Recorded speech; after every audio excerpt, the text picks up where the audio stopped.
সমস্ত সাহাবায়ে কেরামরা নবীজির কদমে আসা মাত্র বলতেন ফিদাকা আবি ওয়া উম্মি, ফিদাকা আবি ওয়া উম্মি।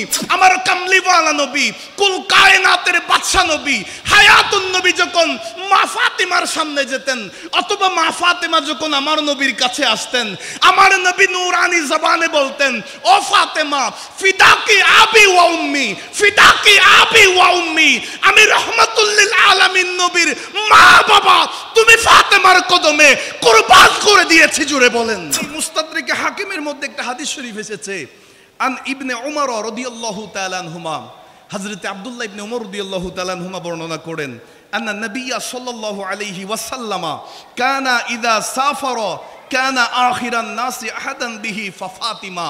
একটু চিৎকার দিয়ে বলেন না সুবহানাল্লাহ। আমার নবী যখন কখনো কোনো সফরে বের হতেন, কোথাও যাওয়ার জন্য ঘর থেকে বের হইতেন, আমার নবী সবার শেষে দেখা করতেন, সাক্ষাৎ করতেন মা ফাতেমার সাথে। সন্তান যখন বিদেশ চলে যায়, সবার সাথে সাক্ষাৎ করার পরে নিজের মায়ের সাথে সাক্ষাৎ করে। কথা বলেন ঠিক কিনা? সবচাইতে বেশি আপনজন যে তিনার সাথে সবার শেষে সাক্ষাৎ হয়। এরপরে হযরত আব্দুল্লাহ ইবনে উমর বলেন, আমার নবী যখন সফর থেকে আসতেন, কোনো যুদ্ধ শেষ করে আসতেন, নবীজি আসা মাত্র সর্বপ্রথম সাক্ষাৎ করতেন মা ফাতেমার সাথে। আর একটু জোরে বলেন না। আমাদেরকে তো অনেকে শিরিক বেদাতের ফতোয়া দেয়।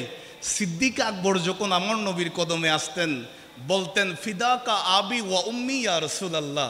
নবী গো, আমি সিদ্দিক আকবরের মা বাবা আপনার কদমে কুরবান। ফারুক আজম যখন আসতেন, বলতেন ফিদাকা আবি ওয়া উম্মি।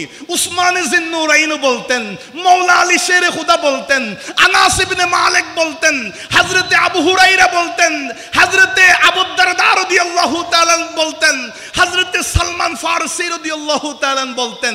সমস্ত সাহাবায়ে কেরামরা নবীজির কদমে আসা মাত্র বলতেন ফিদাকা আবি ওয়া উম্মি, ফিদাকা আবি ওয়া উম্মি। আমার কামলিওয়ালা নবী, কুল কায়নাতের বাদশা নবী, হায়াতুন নবী যখন মা ফাতেমার সামনে যেতেন, অথবা মা ফাতেমা যখন আমার নবীর কাছে আসতেন, আমার নবী নূরানি জবানে বলতেন ও ফাতেমা ফিদাকি আবি ওয়া উম্মি, ফিদাকি আবি ওয়া উম্মি। আমি রহমাতুল লিল আলামিন নবীর মা বাবা তুমি ফাতেমার কদমে কুরবান করে দিয়েছি, জুড়ে বলেন।